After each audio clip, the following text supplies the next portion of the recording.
This is one of the darkest truths about modern history. For America, war has never only been about survival, justice, or freedom. It has been about money. Each conflict became not just a battlefield of weapons and soldiers, but a stage for financial opportunity.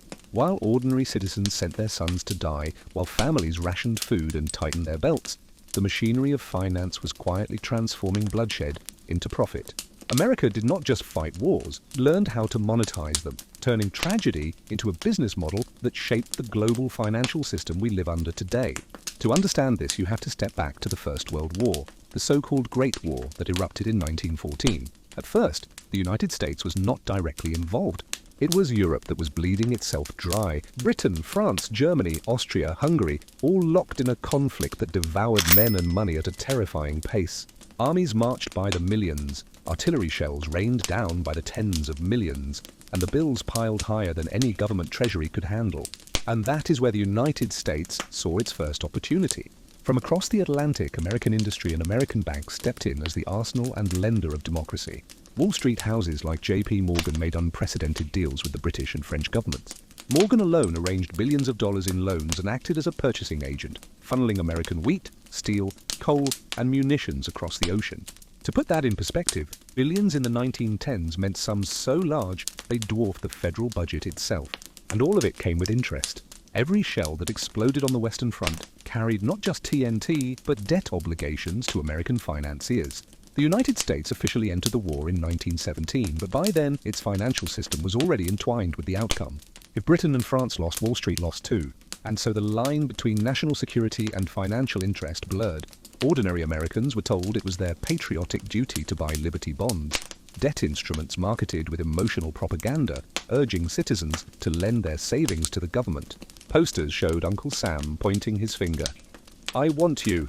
Celebrities paraded through cities, urging the purchase of bonds. Even children collected coins for thrift stamps that could be turned into bond purchases. For the first time in history, an entire nation was financially mobilized to fight a war. But here is the darker reality. While small savers lent a few dollars, the real winners were the bankers and industrialists who sat at the top. Factories boomed, profits soared. J.P. Morgan's influence over governments grew beyond anything seen before, and a new precedent was set. War could be financed not by gold alone, not by taxation alone, but by debt sold to the public and underwritten by private finance. That mechanism has never gone away. Fast forward to the Second World War, and you see the same model perfected on an even greater scale. Once again, Europe fell into chaos, and once again American industries surged to fill the gap. Roosevelt declared America would be the arsenal of democracy, and by the time the United States entered the war in December 1941, its factories were already running at full tilt, producing ships, planes, tanks, and munitions at a scale the world had never seen. But here's what matters. The financing machine was also in full motion. The Treasury issued war bonds and the Federal Reserve backed them. Ordinary citizens again were told to invest their savings as an act of patriotism. Over 85 million Americans bought war bonds, raising more than $185 billion. To grasp that number, it represented well over half of the total cost of the war. The financial system had learned the formula, package sacrifice as investment, and turn citizens into lenders of last resort. Meanwhile, corporations like Boeing, General Motors, and Ford shifted from civilian production to military contracts that guaranteed profits, often regardless of efficiency.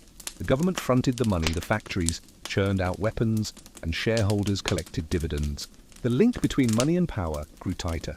War was no longer just a tragedy to endure. It was an economic engine. And while the guns thundered, another silent revolution was happening in finance, the end of the gold standard. During the war, the United States suspended the free convertibility of gold to protect its reserves. The dollar was already on its way to becoming something new. Not just a claim on gold, but a claim backed by the power of the American state, by its industrial output, and by its military might. After 1944, with the Bretton Woods Agreement, this became official. The dollar was crowned as the world's reserve currency. It was a direct result of the war, and it turned American financial power into global financial dominance. Think about that carefully. Wars that destroyed Europe enriched and empowered the United States. Every bond sold, every loan issued, every factory retooled. All of it laid the foundation for America to emerge as not only a victor on the battlefield, but as the financial center of the modern world. The war machine was not just military, it was economic.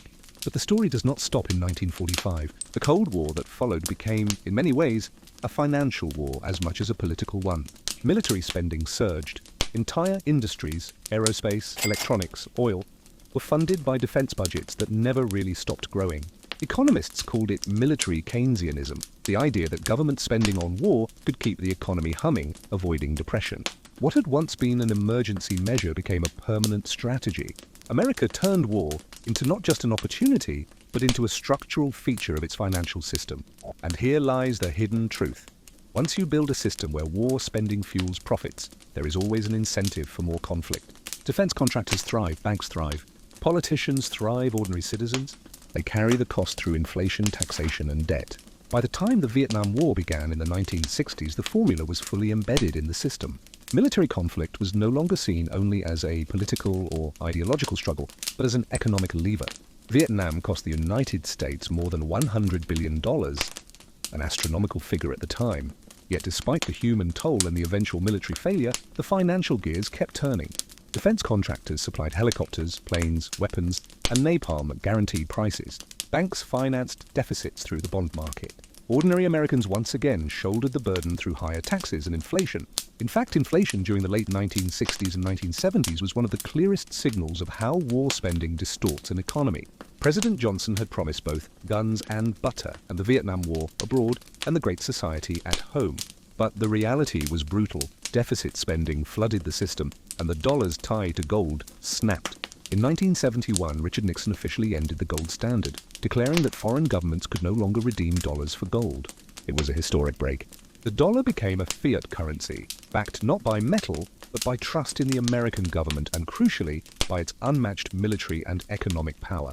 Vietnam did not just change geopolitics, it transformed money itself. Then came the oil shocks of the 1970s, and once again, financial strategy intertwined with war and resource control. The creation of the petrodollar system, where oil was priced exclusively in US dollars, ensured that America's currency, even without gold, remained indispensable worldwide. Military presence in the Middle East guaranteed that system would hold. Money and war were no longer separate conversations. They were one and the same. Fast forward to 1991 and the Gulf War. Iraq's invasion of Kuwait threatened not just regional stability, but global oil markets, and the American-led coalition's response was swift. The war itself was brief, but the financial gains for defense industries and oil-linked corporations were enormous. The war was broadcast live on television, and so were the profits. Military technology companies showcased their precision-guided weapons, instantly boosting stock prices. For many corporations, war had become both a proving ground and a marketing campaign.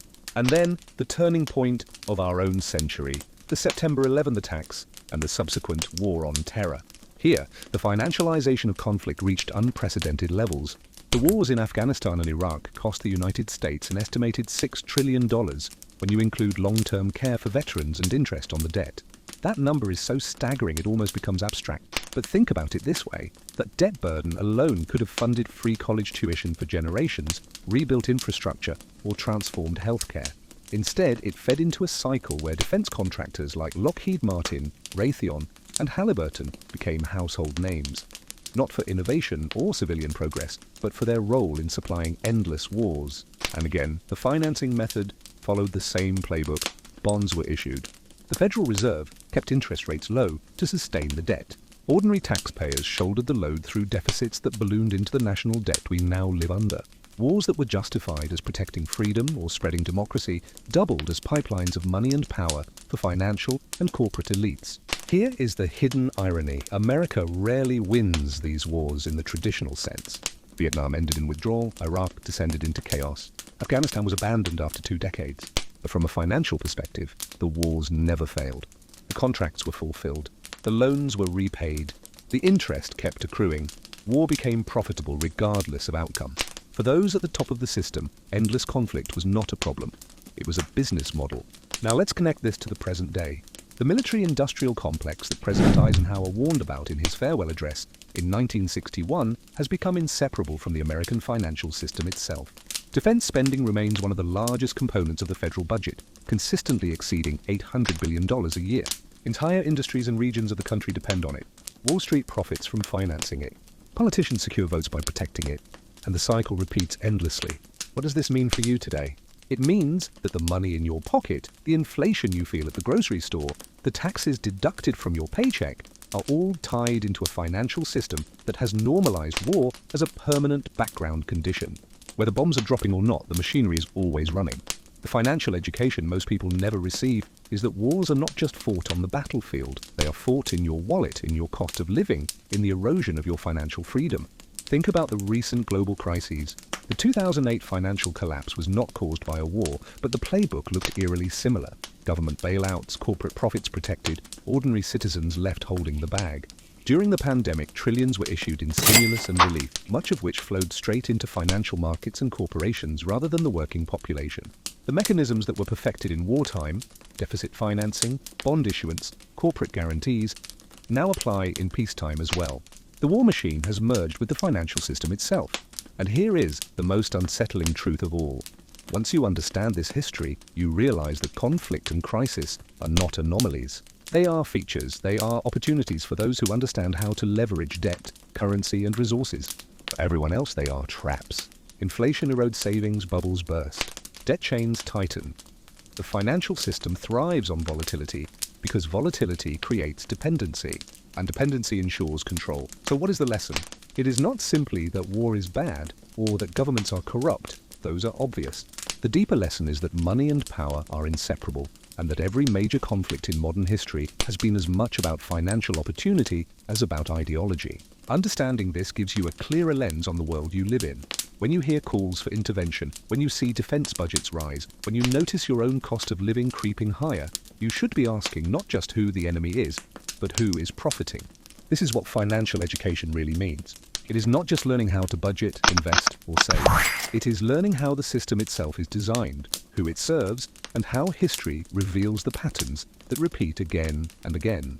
Economic history is not just about numbers in textbooks. It is about lives, about sacrifices, about empires that rise and fall, and about the hidden architecture of debt and profit that shapes every headline you read today. So the next time someone tells you war is about honor, democracy, or freedom, remember this. War is also about balance sheets, interest payments, and corporate profits. History does not repeat, but the financial system ensures it rhymes in ways that keep you paying the bill. If you want real wealth, if you want true financial freedom, you need to see past the slogans and propaganda and recognize the machinery of money and power for what it is. Because if you do not understand it, it will crush you all the same. If this gave you a new perspective, hit subscribe. History has the answers, and here we show you where to look.